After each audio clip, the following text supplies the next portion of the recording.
Okay, so we saw that we had 1 plus 3, 1 plus 3 plus 5, 1 plus 3 plus 5 plus 7, and we got 1, 4, 9, 16, and then 1 plus 3 plus 5 plus 7 plus 9 got us 25. So it seems that we discovered a bit of a surprise here, that adding up the odd integers gives us perfect squares. Yeah.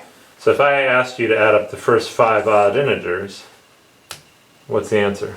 5 squared. And how about the first 11 odd integers? What's the answer? 11 squared. Yeah. Pretty amazing. Mm-hmm. Yeah. Or that's what it at least seems to be. Mm-hmm. Why do you think this is true? Well, how would they relate to the squares? Well,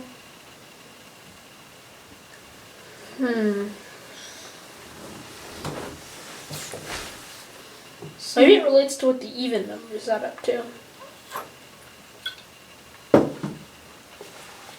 What do you mean? I mean, like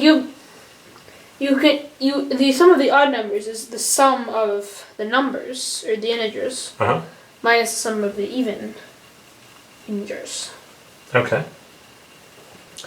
So what should I pair with this? Well, I guess we should look at positives. So Okay. 2. Alright, so you'd say, hey, let's look at 1 plus 2 and then subtract away the 2. And what would I pair with this? It would be, you have 2 and 4. So this one you'd say 1 plus 2 plus 3 plus 4. Okay. And how about this one? 1 plus 2 plus 3 plus 4 plus 5 plus 6. Okay. Alright. So we get 3. Well, you're going plus 7, doing the 4 plus 11. Yeah, so this is actually an intriguing way to look at it, because what you're doing here is you're adding up to a number that's 2n. So on the first one we add up to 2, on the second one we add up to 4.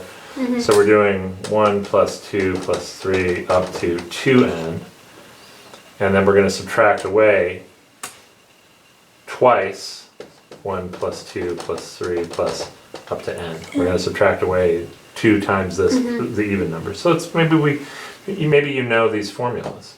So what's the sum of the numbers up to 2n? So the integers up to 2n. 2n times 2n plus 1 over 2. Okay, and then we're going to subtract away twice. What's this? N times n plus 1 over 2. Okay. So luckily we have a lot of 2's canceling. 2, 2, 2. Alright, so I get, what am I left with here? What's n times 2n plus 1? So it's 2n squared plus n. And then I have to subtract away N squared plus n. n squared plus n. And you've been looking at algebra a little bit. So what is 2n squared plus n minus this whole quantity, n squared plus n? N squared. N squared. So I guess that's algebraically you can prove it. Yeah, algebraically you can prove it. And that's actually a neat way of looking at it. There's also a geometric proof where we add up odd numbers. And it's nice to see this. Oops, sorry. Even though I'm writing even numbers too. So 1 plus 3 plus 5 plus 7. So I'm going to just very quickly draw a 4x4 grid here. Just because it's easy to draw a 4x4, just because you keep cutting things in half. So here's a 1. Do you see 3 blocks anywhere that add up to be a 2x2 square? These 3. Okay. Now how do I get the 3x3 square? Can you tell me? Add up the ones that are How many there? 1 away. There's 5. 5. And then you get the next one by the adding rest 7. Okay, what symbol should I use? A circle. There you go. So there's a geometric proof. But we just found a totally new way of seeing that with our pi triangles. Yeah. So this is a pretty fun fact, and it has a neat geometric interpretation. You found a neat algebraic interpretation. I'm sure there are lots of other ways to see it too. But the integers add up to perfect squares, and it just kind of fell out of our patterns that we saw. That was pretty cool. That was really fun, guys. That was great work. Good job.